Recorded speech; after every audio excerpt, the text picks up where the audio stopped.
With their high porosity and ability to retain colloidal nonparticle ink, nanoporous stamps are the key to next-generation flexographic printing.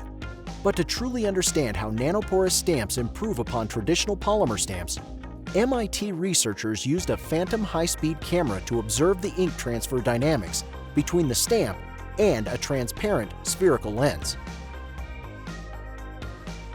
They recorded the contact between the stamp and lens, including the stamp's approach and retraction at different speeds.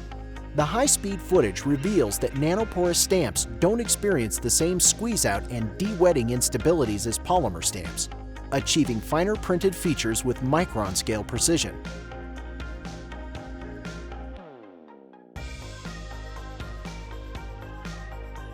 These insights show the potential of nanoporous stamps in industrial-scale electronics printing.